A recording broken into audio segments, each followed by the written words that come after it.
Hello students, good morning to all of you. Welcome to the YouTube channel of the Fusion classes. तो चलिए हम लोग next lecture की ओर move करते हैं। और आज का लेक्चर जो है जनरली ये सिर्फ और सिर्फ based on graduation and masters और आईआईटी जैम और सीएसआर नेट गेट के लिए ही है। 11-12 वाले को इस लेक्चर से बहुत ज्यादा कुछ फायदा नहीं होने वाला है, ठीक है। तो चलिए स्टार्ट करते हैं आज का लेक्चर। तो बेसिकली लास्ट लेक्चर में हम लोग देख चुके थे कि भाई वेव फंक्शन क्या होता है, कैसे उसको डिजाइन करते हैं, श्रोडिंगर से हम लोग को क्या क्या मिला था, ठीक है। बट श्रोडिंगर जो वेव इक्वेशन दिया था वो तो कंप्लीटली कार्टेशियन कोऑर्डिनेट में था। कार्टेशियन कोऑर्डिनेट आई होप सबको समझ में आता होगा, एक्स वाई जेड, है ना। तो सबसे पहले हम लोग को तो ये पता होना चाहिए कोऑर्डिनेट कितने टाइप के होते हैं। बेसिकली कोऑर्डिनेट दो टाइप के होते हैं। जनरली कोऑर्डिनेट दो टाइप के, एक कार्टेशियन कोऑर्डिनेट और दूसरा होता है पोलर कोऑर्डिनेट। क्लियर। अब ये कार्टेशियन कोऑर्डिनेट कौन सा होता है? जो मेरा एक्स वाई जेड ये कोऑर्डिनेट है, ये सारा ये जो कोऑर्डिनेट है ये कार्टेशियन कोऑर्डिनेट है। जबकि एक और है पोलर कोऑर्डिनेट, ये डील करता है सिर्फ स्फेरिकल सब्सटेंस पे, या स्फेरिकल मतलब स्फीयर टाइप स्पीसीज पे ही डील करता है। क्यों? क्योंकि स्फीयर के पास तो एक्स वाई जेड होता नहीं है, कोई एक्सिस तो होता नहीं, तो स्फेरिकल है, कोई नॉन डायरेक्शनल होता है ना। तो इसीलिए पोलर कोऑर्डिनेट बेसिकली 2D होता है। ध्यान रखना ये चीज बहुत इंपॉर्टेंट, जस्ट फॉर नॉलेज है। केमिस्ट्री में इसको कोई ज्यादा जरूरत नहीं है। और जो कार्टेशियन कोऑर्डिनेट होते हैं ये क्या होते हैं? 3D होते हैं, क्योंकि एक्स वाई जेड 3 एक्सिस पे बात करते हैं। जबकि पोलर कोऑर्डिनेट 2D होते हैं और ये दो चीज पे बात करता है, एक रेडियल कोऑर्डिनेट और दूसरा एंगुलर कोऑर्डिनेट। आई होप सबको समझ में आ गया होगा। तो चलिए नेक्स्ट मूव करते हैं। मेरा जो श्रोडिंगर इक्वेशन जो फर्स्ट हम लोग लेक्चर में बात किए थे वो कंप्लीटली ये था, del square psi by del x square del square psi by del y square plus del square psi by del z square. तो ये सारा किस में था? कार्टेशियन कोऑर्डिनेट में था। ये सारा किस में था? Cartesian coordinate. बट एक यहाँ पे प्रॉब्लम आया। अच्छा, यहाँ पे हम थोड़ा सा इसको शॉर्टिफाई इस तरह से कर सकते हैं, ये वाला साई को हम कॉमन लेके एक डेल्टा, एग्जैक्टली ये उल्टा वाला डेल्टा है, ठीक है। तो डेल्टा स्क्वायर साई कर सकते हैं। डेल्टा क्या है? मेरा लैप्लासियन ऑपरेटर। कहीं कहीं पे बुक्स में ये तुमको मिल सकते हैं कि ये लैप्लासियन ऑपरेटर है, ठीक है। अब मेन मुद्दा है भाई, मेरा एटम तो स्फेरिकल होता है ना। एटम तो मेरा स्फेरिकल होता है, वो तो कोई रेक्टेंगुलर स्क्वायर ऐसा होता नहीं है। फिर हम लोग तो कार्टेशियन कोऑर्डिनेट में कुछ कर ही नहीं सकते। क्या मेरी बात सबको समझ में आ रही है? तो हम लोग को क्या करना पड़ेगा? हम लोग को पोलर कोऑर्डिनेट में इसको ट्रांसफॉर्म करना पड़ेगा। मतलब श्रोडिंगर वेव इक्वेशन को भी हम लोग किस में ले जाएंगे? पोलर कोऑर्डिनेट, है ना। और पोलर कोऑर्डिनेट में श्रोडिंगर वेव इक्वेशन कैसा होता है? कुछ इस तरह से, खतरनाक सा, डरावना सा। ये वाला पार्ट तो वहीं पे था, बट ये वाला जो है ना, del square psi by del x square del square psi by del y square del square psi by del z square. अब एक्स वाई जेड हट गया, यहाँ पे तीन फॉर्म आए हैं, देखो ध्यान देना। एक r that is radial coordinate, और एक थीटा और phi that is angular coordinate. जैसे कि 2D होता है, पोलर कोऑर्डिनेट 2D होता है। अभी मैंने थोड़ा देर पहले एक लेक्चर पहले बताया, मतलब एक स्लाइड पहले बताया कि पोलर कोऑर्डिनेट 2D होता है, एक रेडियल कोऑर्डिनेट एक एंगुलर कोऑर्डिनेट। तो उसी तरह यहां पे भी दो टर्म है।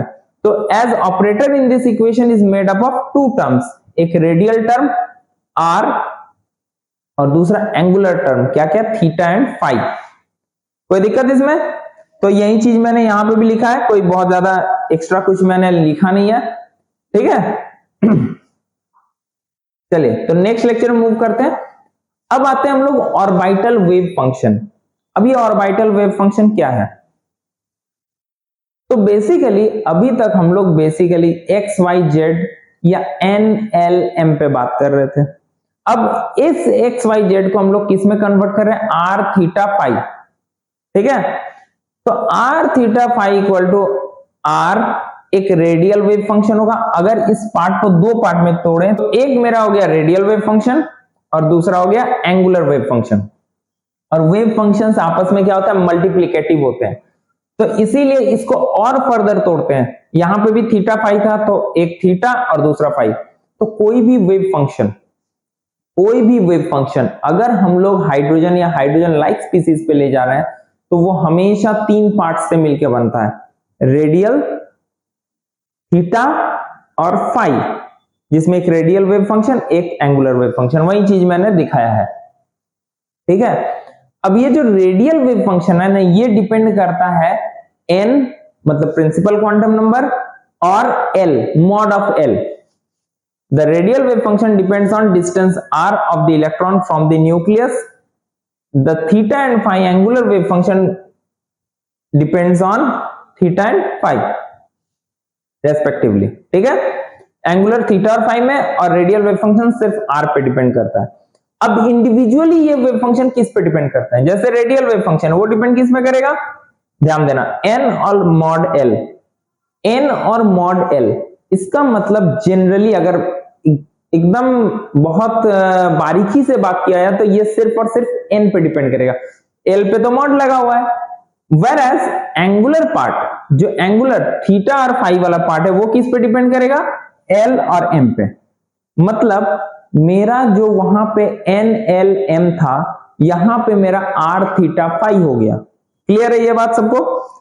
फिर से r मेरा किस पे डिपेंड करेगा, r किस पे डिपेंड करेगा, n पे। क्लियर? जबकि थीटा और फाई किस में डिपेंड करेगा, l और m पे। और वो कुछ इस तरह से डिजाइन होगा, psi r theta phi, r theta और फाई, मतलब फाई बेसिकली m पे ही डिपेंड करेगा। क्लियर है सबको? तो चलिए आगे बढ़ते हैं नेक्स्ट स्लाइड की ओर। अब नेक्स्ट स्लाइड में सबसे पहले हम लोग बात करेंगे रेडियल वेव फंक्शन। ये रेडियल वेव फंक्शन क्या है भाई? तो याद करिए, हम लोग बात किए थे कुछ चीजों में कि जैसे ये मेरा स्फीयर था, ये मेरा इलेक्ट्रॉन मूव कर रहा है, ठीक। तो हम बोले थे कि भाई मेरे पास दो चीज है, एक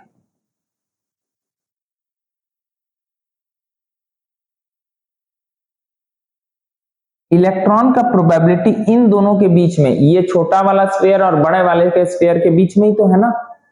तो रेडियल वेव फंक्शन इसी को बात करता है। The radial wave function is a mathematical equation that describes the position, ध्यान देना, position of an electron in an atom, the distance of electron from the nucleus, nucleus से इलेक्ट्रॉन के distance को, इलेक्ट्रॉन कैसे मूव करता है, wave के form में।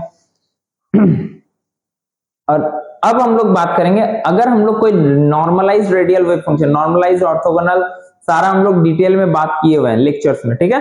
तो normalise radial wave function for hydrogen and hydrogen like species have the form, इस फॉर्म में तुमको मिल जाएगा नॉर्मलाइज वेव फंक्शन।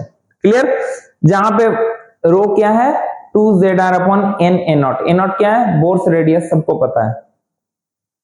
यहां पे एक टर्म है दिस, ये एक टर्म आ रहा है ना, ये क्या है, एसोसिएटेड लैगरी। ये बेसिकली एक मैथमेटिक्स में, अगर कोई ग्रेजुएशन के मैथमेटिक्स अगर पढ़ते हो तो ये तुमको पता होगा, ये वाला ग्रेजुएशन में है। तो अगर हम लोग बहुत बारीकी से बात करें तो r n l, r directly proportional किसके है, रो एल और e to the power minus rho upon 2। तो अगर सिंपली बात करें तो इस पे डिपेंड करेगा, n a0 होगा ये। तो बेसिकली r किस पे डिपेंड कर रहा है, n पे। देखो यही चीज हम लोग बेसिकली पहले भी बात किए थे, r जनरली किस पे डिपेंड कर रहा है, n पे। यही चीज लास्ट वाले स्लाइड में हम लोग बात किए, तो रेडियल वेव फंक्शन है वो डिपेंड किस पे करेगा, n पे। क्लियर? Principal quantum number. तो चलो नेक्स्ट आते हैं। अब यहां पे इसका भी प्रोबेबिलिटी होगा, तो प्रोबेबिलिटी क्या होगा, r square, radial wave function का स्क्वायर और आर स्क्वायर, ठीक है। अब यहाँ पे कुछ हाइड्रोजन या हाइड्रोजन लाइक स्पीसीज पे हम लोग रेडियल वेव फंक्शन डिस्कस किए हैं, या दिया हुआ, ये तुमको याद नहीं करना, बस ध्यान रखना। ये इंपॉर्टेंट इसलिए है कि कभी कभी वेव फंक्शन पूछ देता है, तो रेडियल और एंगुलर दोनों को गुना कर देंगे तो बन जाएगा मेरा wave function. R10 that is 1s, R21 that is 2p, 2s, 32 मतलब 3d, 3p, 3s। तो इस तरह से ये सबका रेडियल वेव फंक्शन है। ध्यान रखना, ये कंप्लीट वेव फंक्शन नहीं, ये सिर्फ रेडियल वेव फंक्शन है। इसी तरह एंगुलर भी आएगा, ठीक है। चलो तो आगे बढ़ते हैं। नेक्स्ट आते हैं एंगुलर वेव फंक्शन। ध्यान देना, ये वेव फंक्शन रेडियल वाला तो तुमको बहुत इजीली कहीं मिल भी जाएगा। एंगुलर वेव फंक्शन बहुत रेयर ऑफ रेयरेस्ट तुमको यूट्यूब में कोई वीडियो मिलेगा, तो इसीलिए बहुत अच्छे से इस चीज को समझते हैं। एंगुलर वेव फंक्शन डिपेंड किस पे करता है? एल और एम पे। ये मैंने पहले ही बात कर दिया था। और इसको रेफर, और ये किसको बताता है? ये बेसिकली एटॉमिक ऑर्बिटल, जो हम लोग एस पी डी का शेप देखते हैं ना, यही बताता है उस शेप को। The shape of this atomic orbit depends upon angle theta and phi. अब बोलोगे कि भाई ये कैसा है, कैसे शेप बताता है? तो देखो पोलर कोऑर्डिनेट जो होता है ना, जैसे नॉर्मली हम लोग एक्स वाई मान लो ग्राफ पेपर लेते हैं, जिसमें हम लोग एक एक्स ले लेते हैं, एक वाई एक्सिस ले लेते हैं। मान लो कोई चीज हुआ तो बोलेगा एक्स से एक्स में 2 पे है और वाई की तरफ भी 2 पे है, तो उसका एक्सिस क्या हुआ? ये 2,2। ऐसे लिखते हो कि नहीं? कोऑर्डिनेट लिख देते हो। तो उसी तरह थीटा और फाई भी होता है, और थीटा और फाई कुछ इस तरह से मूव करता है। ध्यान देना, थीटा फाई, और ये जैसे जैसे थीटा बढ़ेगा उसी तरह फाई को भी बढ़ता रहता है। ऐसे ऐसे ऐसे ऐसे ऐसे एक टाइम में आएगा जब थीटा का वैल्यू क्या हो जाए, फाई का वैल्यू 1 हो जाएगा, थीटा 0 हो जाएगा, फिर उसी तरह होगा। इस तरह से शेप डिटरमाइन होता है किसी भी ऑर्बिटल का, किसी भी सबशेल का, एसपीडीएफ, सबका शेप इसी से डिटरमाइन होता है। आई बात समझ में? तो चलो, हम लोग बेसिकली इतना हम लोग को डिटेल में नहीं जानना। ये बेसिकली जो मास्टर्स वगैरह में पढ़ रहे हो या जो नेट या गेट का तैयारी कर रहे हो, उन लोगों को बहुत अच्छे से ये पता होगा, क्योंकि उन लोगों का क्वांटम केमिस्ट्री में ये एक पार्ट है। ठीक है? तो एंगुलर वेव फंक्शन एल और एम का डायरेक्टली किसका होता है? Sine m theta summation of n l minus m 2/2 के इक्वल टू 0 -1। इससे कोई लेना देना नहीं। मेरा मेन मुद्दा, ध्यान से समझना, मेरा मेन मुद्दा है ये और ये और ये। तो ध्यान देना, जब मेरा एल और एम दोनों 0 0 है तो उस समय वैल्यू कितना? अंडर 1/4 पाई। ठीक, 1 0 मतलब एल का वैल्यू 1, एम का वैल्यू 0। अगर m का वैल्यू 0 तो e to the power 0, e to the power 0 equal to 1, तो सिर्फ cos थीटा वाला पार्ट आएगा। उसी तरह 1 1 होगा तो sin theta e i phi 1 -1। तो इस तरह से सबका वैल्यू डिजाइन्ड है। ठीक है? तो ये बेसिकली याद नहीं रखना, जस्ट मैंने आपको फॉर नॉलेज मैंने बताया, इसको याद नहीं रखना है। चलो, तो आगे बढ़ते हैं। नेक्स्ट, अब एक टर्म आता है नोड। नोड होता क्या है? तो हम लोग ऑर्बिटल तो देखें कि space around the nucleus where probability of finding electron is maximum. Node क्या है? तो भाई देख लो जरा, एक चीज ध्यान देना। जैसे मान लो मेरे पास 2 सेल है, चीज को समझना, नोड किसको बोलते हैं, बहुत अच्छे से चीज समझ में आ जाएगा। ठीक, अगर हम बात करें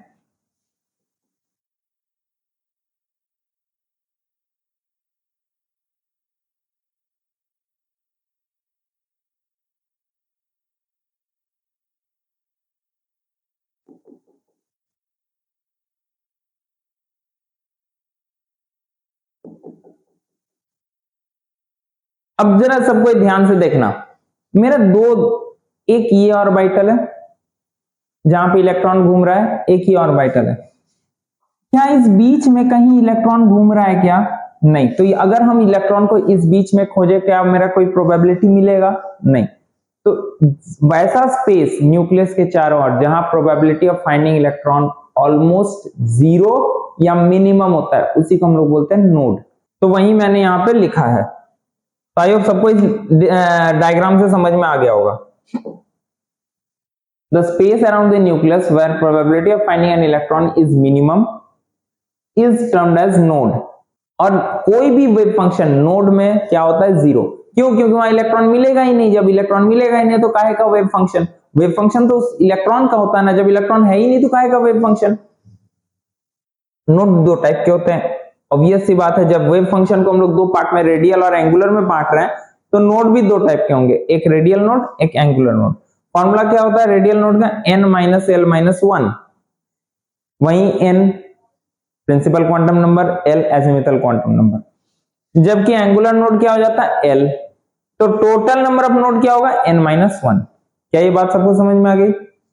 तो टोटल नोड क्या होगा, मेरा मेन मुद्दा होता है रेडियल और एंगुलर, टोटल से हमको उतना ज्यादा लेना देना नहीं है, उससे क्वेश्चन ज्यादा नहीं आता है। तो चलिए नेक्स्ट स्लाइड में मूव करते हैं। अब आते हैं वेव, रेडियल वेव फंक्शन का वेरिएशन, जो बेसिकली सिलेबस में मेंशन भी है। तो हम लोग बेसिकली वेरिएशन तीन टाइप में देखते हैं, एक radial wave function against the radius r या डिस्टेंस r, एक radial probability density r square, probability Sai square से डिनोट करते हैं अगेंस्ट द डिस्टेंस r, और एक radial probability function against the distance r। ठीक है, अच्छा सारे जितने भी ऑर्बिटल्स है, जितने भी सबसेल्स है, सबका अपना अपना एक रेडियल ग्राफ होता है, ठीक। बट हम लोग बेसिकली सिंप्लिसिटी के लिए 1s 2s और 2p का करेंगे। अगर तुम लोग पूछोगे तो मैं बाकी का भी कर दूंगा, कोई इश्यू नहीं है, पर अभी सिलेबस को देखते हुए मैं सिर्फ 1s 2s और 2p का कर रहा हूं, ठीक है। चलो तो सबसे पहले आता है plot of radial wave function against the radius distance r। देखो plot of radial wave function against distance r, देखो कोई भी प्लॉट जो होता है ना वो डायरेक्टली नहीं होता है, जो किताब में दिखा देता है कि ऐसे हो गया, उसका मेन मुद्दा कहां से आता है, उसका रेडियल वेव फंक्शन से। 1s के लिए r और r का ग्राफ अगर खींचेंगे, ये मेरा रेडियल वेव फंक्शन है और ये मेरा r है।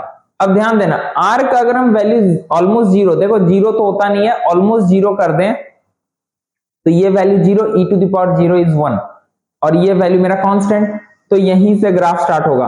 और चूंकि ये एक्सपोनेंशियल डिक्रीजिंग ग्राफ है, देखो दो तरह के एक्सपोनेंशियल ग्राफ होते हैं, y equal to e to the power minus x, और एक होता है y equal to e to the power x।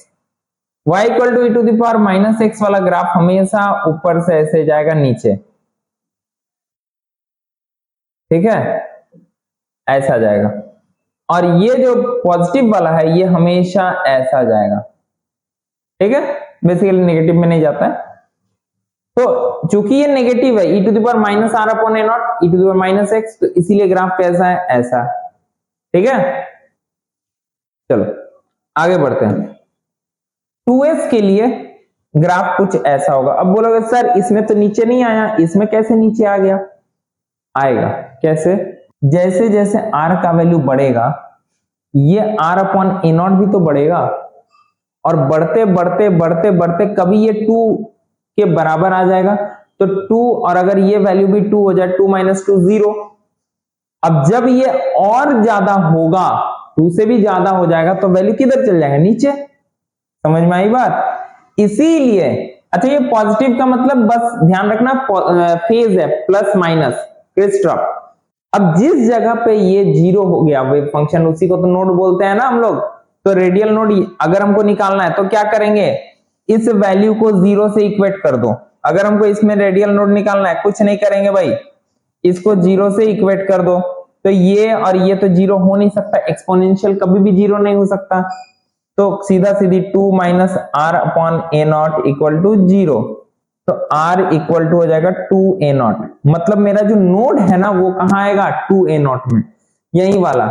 ऐसे ही निकालते हैं रेडियल नोड, कोई भी हम लोग अभी तो n माइनस एल माइनस 1 से निकाल लेंगे, मतलब एक ही रेडियल नोड होगा। 2s में क्या होगा, एक ही रेडियल नोड, और वो भी कहां पे, 2a नॉट पे। क्लियर? उसी तरह 2p का भी दिखा दिए, 2p का ऐसा ही होगा। क्यों? क्योंकि अब देखो ध्यान देना r इसी पे है, तो अगर r जीरो हो जाएगा तो ये होल वैल्यू जीरो, इसीलिए ग्राफ यहां से स्टार्ट हुआ है, ठीक है। आई होप थोड़ा बहुत तुम लोगों को ग्राफ के बारे में पता चला होगा, ग्राफ कैसे चल रहा है।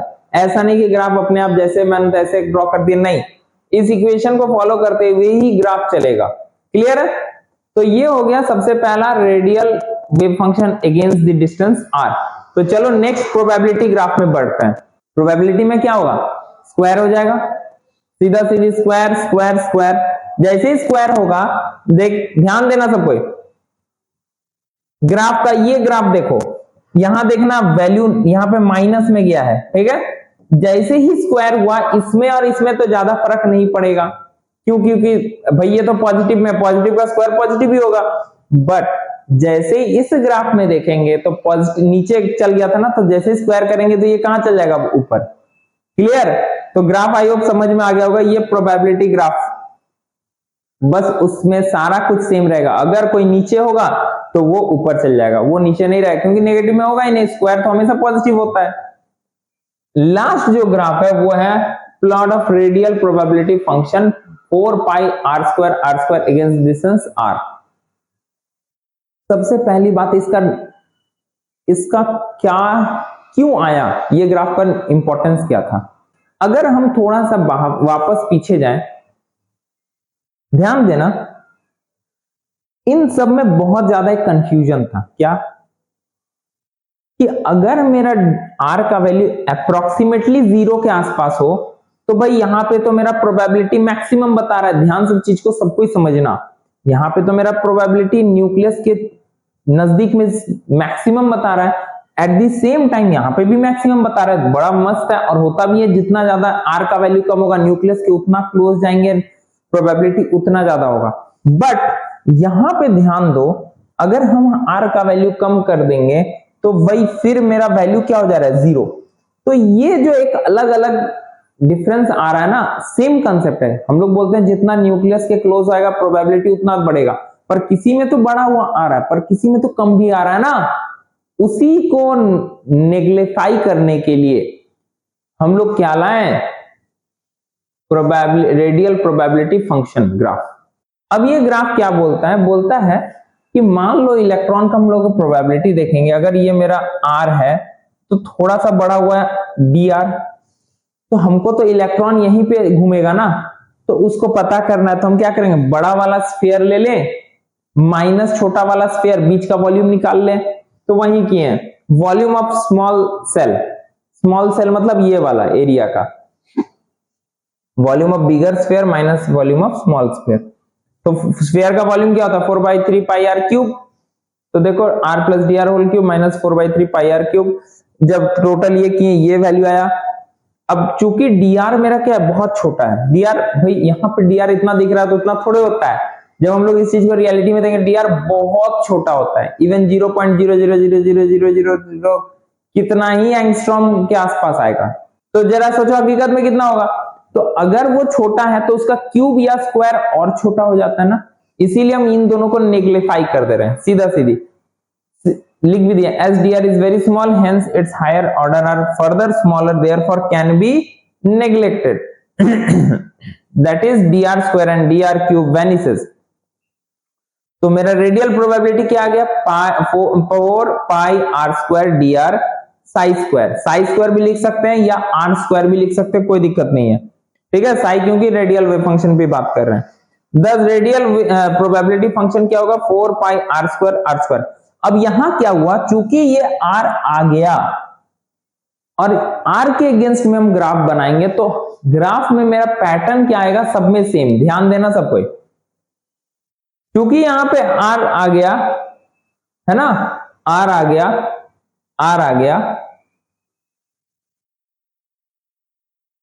तो यहाँ पे आर स्क्वायर होगा, यहाँ पे आर स्क्वायर होगा, ध्यान रखना, ठीक है। यहाँ पे लिखा हुआ होगा शायद कहीं पे, वो लास्ट वाले में।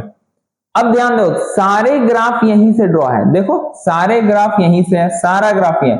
अब मेरा प्रोबेबिलिटी एकदम कहीं पे भी चेंज नहीं है भाई। न्यूक्लियस से जितने क्लोज जाएंगे, 1s में न्यूक्लियस, एकदम न्यूक्लियस में क्या होगा? प्रोबेबिलिटी 0। न्यूक्लियस के अंदर प्रोबेबिलिटी कहां से मिलेगा? तो न्यूक्लियस से बस थोड़ा ही सा डिस्टेंस में मैक्सिमम प्रोबेबिलिटी, देखो यहाँ पे मैक्सिमम आ गया। बट जैसे 1s से 2s जा रहे हैं, उसका जो मैक्सिमम प्रोबेबिलिटी थोड़ा सा यहाँ पे आ गया, इस जगह पे 2 पे जाएंगे और इधर आएगा। तो धीरे धीरे जैसे जैसे हम 1 2 3 4 जाएंगे, प्रोबेबिलिटी क्या होगा? न्यूक्लियस से थोड़ा थोड़ा घटते जाएगा, क्योंकि डिस्टेंस बढ़ते जा रहा है। ये समझ में आ रही होगी। तो वही चीज, on the basis of above curves we conclude that the maxima in the curve corresponds to a distance at which the probability finding the electron is maximum. In case of hydrogen, the maximum probability is observed at 52.9 picometer. Hydrogen के case में ये maximum probability कहां पे R equal to 52.9 या 0.529 angstrom. The presence of node at a given value of R for 2s it is observed at 2a0. यहां पे क्या value होगा 2a0, जैसे कि मैंने पहले भी दिखा दिया कैसे आता है. मेन मुद्दा क्या था, as the principal quantum number increases the electron density around the nucleus decreases. यही चीज मैंने बताया कि जैसे जैसे प्रिंसिपल क्वांटम नंबर 1 2 3 4 5 बढ़ते जाएगा, उसी तरह धीरे धीरे न्यूक्लियस से प्रोबेबिलिटी घटते जाएगा. क्लियर है? तो यही चीज ये लेक्चर में कंप्लीट मैंने रेडियल और एंगुलर वेव फंक्शन और उसका प्रोबेबिलिटी ग्राफ के बारे में मैंने डिस्कस किया. ठीक है, आई होप सबको ये चीज अच्छे समझ में आया होगा. और ये लेक्चर थोड़ा सा हायर ऑर्डर हायर नॉलेज के लिए भी इंपॉर्टेंट है, जो भी एटॉमिक स्ट्रक्चर रिलेटेड बात कर रहे हो. ठीक है, तो आज के लिए जो कथा है हम लोग यहीं तक समाप्त करेंगे. प्लीज प्लीज प्लीज जिसको जिसको वीडियो अच्छा लगे प्लीज चैनल को शेयर करना है, सब्सक्राइब करना है और नोटिफिकेशन बेल को ऑन करना है, और ज्यादा से ज्यादा स्टूडेंट्स तक प्लीज चैनल को पहुंचाना है. चलिए, तब तक के लिए थैंक यू, गुड नाइट.